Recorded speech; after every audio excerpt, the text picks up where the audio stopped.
so we could not work there anymore. Now, in the law, there is a way to work even in those protected areas, but you need to submit the scientific project documentation, you need to submit the proofs of the financial tools, equipment, experts, and so on, which we did.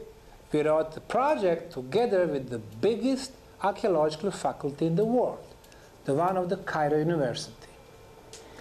Now, they got 5,000 students that graduate every year. That's more than all European archaeological faculties together in every country. Working with leading Egyptian archaeologists would be a reason to be proud in every normal country. In our case, at the Federal Institute for National Monuments, they rejected our project 3 times with no written explanations. And her boss, the Minister for Culture, during 2 terms, 8 years, he was stating publicly, as long as he is minister, he will not give us permits. They even organized a group of 8 of them, leading politicians, ministers in cultural area. And they were distributing the tasks. You don't give him permission, you don't give him money, cut the funds, you boycott him in media, you don't let him in UNESCO. And some of the leading magazines and the newspaper journalists, they were writing against us. Despite everything, we kept going. I got my business in Houston, so I was financing the project. So they were thinking what to do next. They started writing against me. They had to discredit me as the head of the project. So they started writing articles that Osmanagich got rich during the 1990s in Yeltsin's Russia, cooperating with the Russian mafia. Of all the countries I've been, I've never been in Russia until a few years back. Well, so much obstacles. We kept going. And what did we do? We sued the government. 4 years they kept our file, they kept our case in drawers until last year. So finally, they got the judgment at the court in Sarajevo. For the first time in the history of this country, the court decided in our favor. One little non-profit foundation won the case against the government. They said what they were doing was not legal. So, 2012, we got back on the Pyramid of the Sun. We continued working, removing the layers of soil, exposing more and more areas of the Bosnian pyramids. More concrete blocks, our trench number 4A, 4C, 5, 5B, 10, 12. Wherever we are digging, we are finding concrete blocks. In 2010, we organized our first summer camp for volunteers. And for the first time, from 2006, we got archaeologists from European countries, 6 of them, from Italy, France, Spain, UK, Hungary, and Croatia. They were showing me the letters from their professors, archaeologists, in which they were telling them not to go to Bosnia. And when they did, when they came back to their respective countries, they received another set of letters. I saw the letter from professor of University of Milan, in which he's saying, our archaeologist Sara, now when you were in Bosnia, you'll never be able to find a job in Italy, no more. But they were telling me, our individual destinies are less important than the global importance of this project. So now we started excavation of the second pyramid, the Pyramid of the Moon. A little bit different design. We are finding a beautiful terraces wherever we dig. But then again, experts, geologists, archaeologists, anthropologists, from their cozy offices in Sarajevo and Tuzla and Paris and London and Boston and New Orleans, they were saying, there is nothing there. It's all natural. Even some of them who claim to be open-minded professors, alternative scientists like Dr. Schock, really,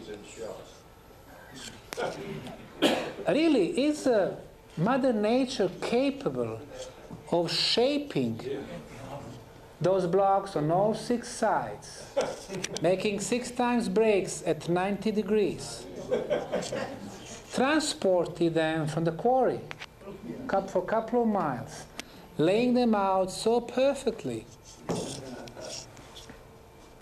connecting them with the artificial binder, and even making stairs. You make your own conclusions. Pyrotechnic blow. The moon pyramid. We were opening the sondas from the bottom to the top, 46 of them. Wherever we are digging, we are finding paved terraces, rectangular structures, vertical walls, more terraces, steps, shaped blocks and plates, more walls. In other words, below the layers of soil, a huge artificial structure in the shape of the pyramid with the triangular faces and the perfect orientation. We are at the top of the moon pyramid, removed about 3 foot of soil. We are finding the first terrace, the second one, the third one. Then we cut the hole, and let's see who we found in the hole. So, the profile. The first row of blocks, 4 inches of clay, which was used as a binder. The second row of blocks, 4 inches of clay. The third row of blocks, clay. The ancient builders were wise. They knew the properties of natural construction materials. As for the clay, they knew it was a binder, but also a waterproof, thermal insulation, and it gives flexibility to the structure. During the earthquakes, the structure does not collapse, it breathes, and it goes back to the original position. The bottom of the moon pyramid. The first terrace, large sandstone plates, clay as the construction material. Middle-size plates, clay as a construction material. The small size, small, middle, large. Fibonacci formula. Geologists and archaeologists who attack us, who are saying that the clay on the moon pyramids in Bosnia is a natural sedimentation, they don't know that the clay was used as the construction material. In the case of all Chinese pyramids, when they strip the pyramids of the soil and vegetation, they find out that 90% of it is clay. Even underground tunnels there, 80% of it is clay, with some of the bricks and sandstone plates. 3 miles from Bosnian pyramids, we discovered an artificial conical hill, tumulus, rounded sizes. We did excavation there, removing earth, soil, and finding megalithic terraces. Of course, our productivity improved here. One is working and just 2 of them are posing for the cameras. The theorists are coming, and they did discover that on the top of the tumulus, a very powerful energy flow. On one of the terraces, 4 feet below the layers of soil, we discovered this sandstone foot with the 5 toes.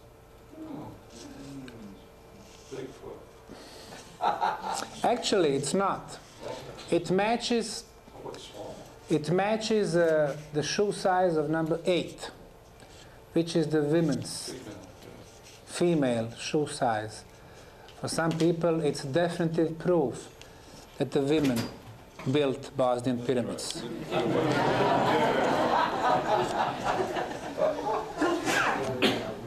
So now, how old are those Bosnian pyramids? They are covered by soil and vegetation. If we can figure out the age of soil, we can get the minimum age of the pyramid. The science that investigates the origin and the age of soil is called pedology. In Bosnia, we have the State Institute for Pedology, established by Professor Rasulovic. He took samples from the moon and the sun pyramid, and he got results. The age of the soil is between 12 and 15,000 years. So if the soil is 12, 15,000 years, it means that the structure is even older than that. This summer, in June 2012, we had our summer camp, and one of the crew was run by an Italian archaeologist, Nikola Tesla. Young fellow with his crew was removing the layers of soil, expanding this archaeological trench. And below the soil and clay we just started generating, he discovered organic material on the top of the concrete blocks. This was a fossilized leaf. So the structure was there, the wind was blowing, bringing that leaf, which remained there. So now this leaf can give us, again, the minimum age of the structure, because the structure was already there, the concrete block was already there.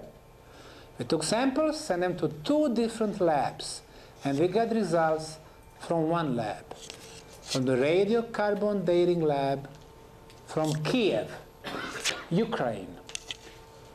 They said the age 24,800 years, plus minus 200 years. So we are going back 25,000 years. Anything we touch in the case of the Bosnian Pyramid project changes the view of the history forever. The first pyramids in Europe, the biggest, the largest on the planet, the most precise orientation of the sides to the north on the planet, the best quality concrete on the planet, and now the oldest pyramid on the planet. The history books will have to be replaced. You cannot just add one paragraph in the beginning. Because when you change the beginning, everything else that follows has to be changed. So, PhDs are not good anymore. Professorships, no bueno. The way they teach our kids, no good. So what do? Either we change all that from little Bosnia and Croatia and France and UK and US, or we try to stop this little foundation and this little guy with their work. And really, how come that the Bosnian pyramids are older than Egyptian ones?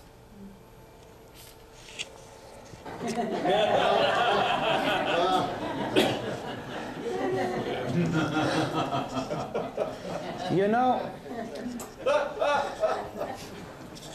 in Bosnia, we tend to build everything without the construction permit. So while we are building ours, Egyptians were standing in line, waiting for construction permits. But what really was happening 10, 12, 25,000 years ago? According to the mainstream scientists, nothing. It was the age of the caveman. It seems that they don't read about the sensational archaeological discoveries in the last 15 years. Among them, on the bottom of the Pacific floor, because the most western Japanese island of Yonaguni and the island of Taiwan and the mainland China, in that triangle, 13 underwater cities were discovered. And they are connected with 400 miles of the stone roads. We can see the structures with the step design, pyramidal in shape, with temples on the top, steps, half-circle terraces. The moment these photos were published in the Japanese newspaper, the Japanese archaeologists and historians jumped to conclusion that this was all natural. And then they are supported by German and American scientists. What is their problem? They know that the people will start asking questions. Who and when and how? Well, these structures are 100 to 200 feet below the water level. Now this is the Pacific Ocean, the largest body of water on our planet. Imagine how much water you would need to raise the level for 1 inch only. And 250 feet. It had to be a global catastrophe. Well, we know when was the last global catastrophe. It was 12,500 years ago, with the end of the last ice age. Of course, those structures were not built on the bottom of Pacifica. At one time, they were on the surface. The global catastrophe came, the ice age melted, huge quantities of ice, the water level rose. Civilizations vanished. 250 feet, the Pacific Ocean rose. 400 feet, the Atlantic Ocean rose. 99% of humanity was lost forever. Few of them who hid themselves in the underground tunnels and the caves on the top of the mountain survived. When they got back on the surface, the civilization was gone forever. They had to start from the beginning, and that's the Neolithic culture from 10,000 years ago. Eastern Turkey, the location of Göbekli Tepe, 11 to 13,000 years old, the human remains were found here, and what we have here are the megaliths in the shape of letter T. Some of them reaching 75 tons, 175,000 pounds, obviously not shaped by the primitive caveman. 13,000 years before the end of the last ice age. American anthropologists are saying it simply should not be there. But it's there. Machu Picchu. We think that we know everything about this site. Every textbook, every encyclopedia, every internet reference is saying one thing and one thing only. The royal retreat for Incas from 13th to 16th century. Every book. But one. Mine. Now, what we can see here are the blocks of 250 tons that belong to the first civilization, to the first original builders. 250 tons on the top of the mountain, which is about 8,500 feet, remote area between the Andes and Amazon. The chemical analysis has shown that this type of material is nowhere to be found 120 miles around. The closest quarry in Bolivia. Who dragged 250 tons from Bolivia on the top of the mountain with no roads? Even today there are no roads. 1960 they got the first train over there. Not a primitive man. The second civilization, tens of tons that perfectly fit each other, no binding material after thousands of years, the walls are still here. The third civilization, they used blocks the same size. That's our logic. Make a factory, produce millions of the same size pieces, blocks, and then you build your villas and palaces and temples. 1, 2, 3, thousands of years passed. Incas came.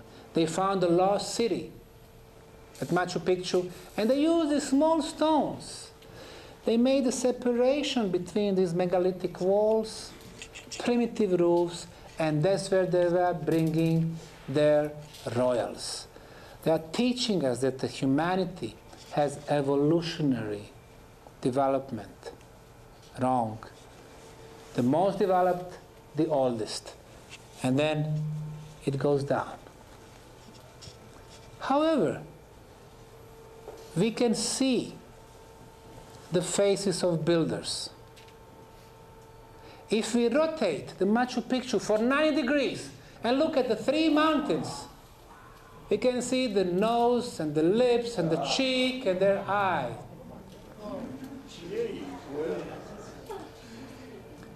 We are not talking about the messages in stones. We are talking about the terraforming on the largest scale. 55,000 years have passed. The more we look at the face, the more we realize how calm and beautiful it is. Facing the universe. It's telling us a lot about them. Let's go back to Bosnia. 2008, the first international scientific conference on Bosnian pyramids. 55 scientists, 20 countries concluded the Bosnian pyramids are archaeological phenomena, not geological, not natural. Professor Nabil Selam, 3 times PhD in archaeology, in his written scientific reports is saying the Bosnian Pyramid of the Sun is the biggest in the world. 2007, 2008, he was running the investigation there with his Egyptian teams. When he got retired, they put so much pressure on him, they threatened him that he's going to lose his pension, retirement. And now he's saying, well, he's not quite sure if it is natural or artificial. Professor Ezra Zubrov, an archaeologist from Buffalo State University, he teaches in New York, he teaches in Canada, he teaches in UK. When he came to Bosnia, he was so impressed that he said publicly, during the TV interview, you need to find out who built the Bosnian pyramids, when they were built. He put it on YouTube, he came back to New York, his colleagues attacked him, and now he wants to dissociate himself from the project. The German archaeologists in 2008 discovered this fine ceramic pyramid 2 miles away from the Bosnian Pyramid of the Sun. They were not working with us, as a matter of fact, they were working with the Bosnian National Museum, which was saying there's nothing there, everything natural. And they found this beautiful pyramid.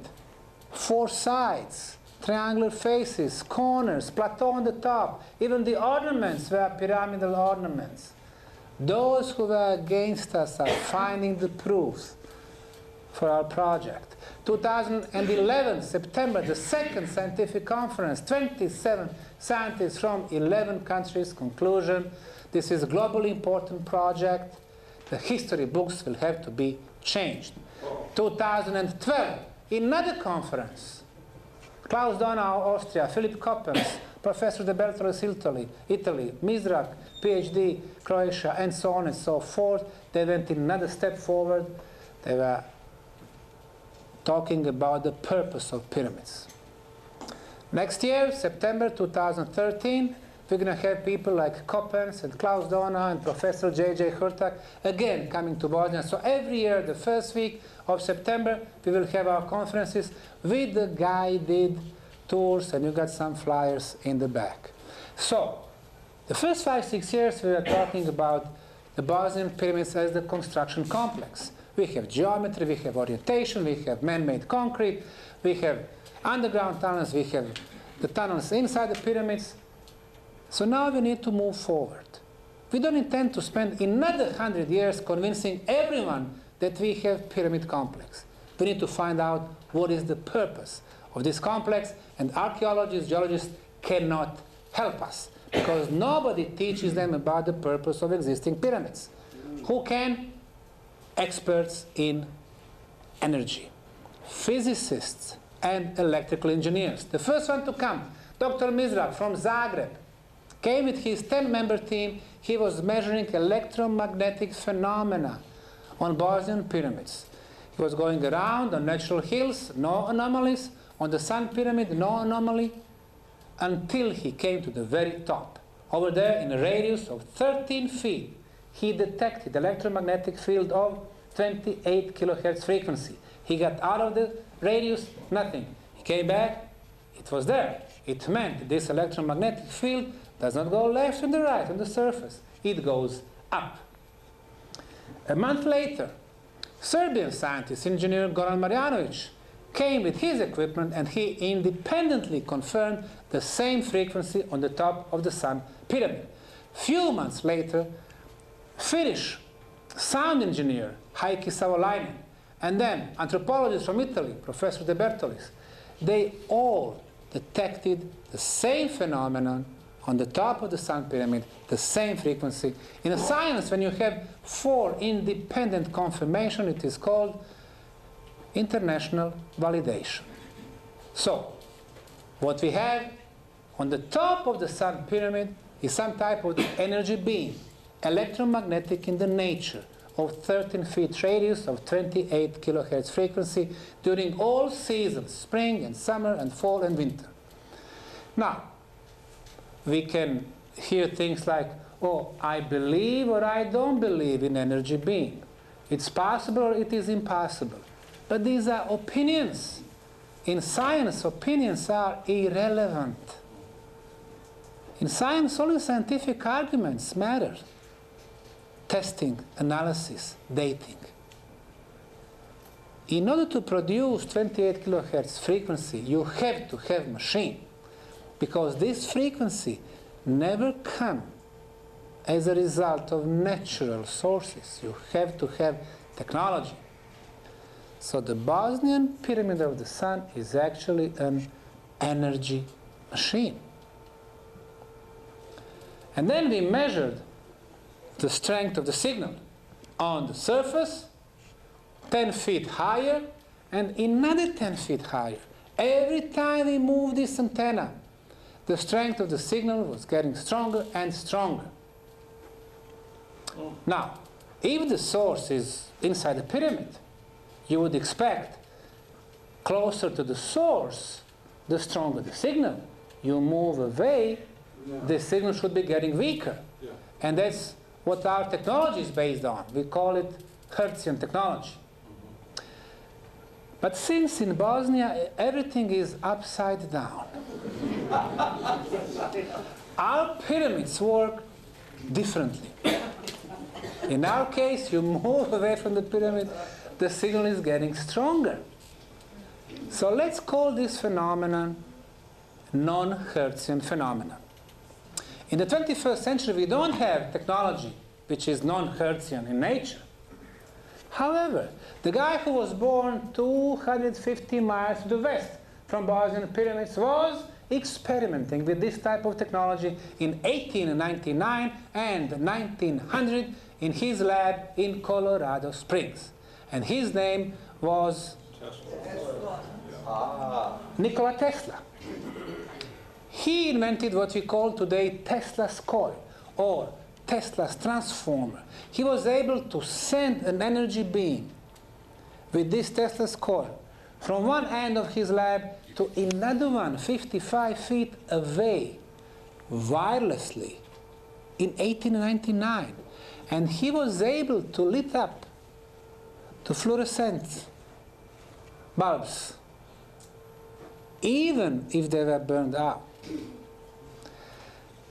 Well, before they're going to burn out his lab in 1900, he did the last experiment. He sent the energy beam from his lab to the ionosphere around our planet. That energy beam reflected from ionosphere. It was coming back, but this time much stronger, non-Hertzian phenomenon. And then he was able to lit up 10,000 homes in Colorado Springs. For the first time, somebody has proven that clean energy was possible, that unlimited quantities of energies were possible, that wireless technology was possible, that non-Hertzian phenomenon was possible, and that free energy was possible. Did American and other corporations accept this invention? How would they sell free energy? How would they make money?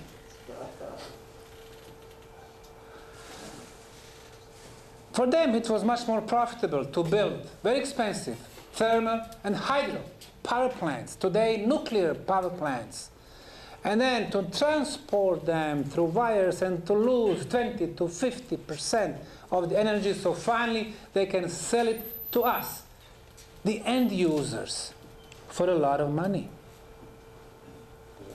But the day will come that we're going to have a free energy. And that would be the first pillar of the free society. The second one will be the free flow of knowledge. Not only the belonging to the elites, and based on that knowledge, they get their power. Media, corporations.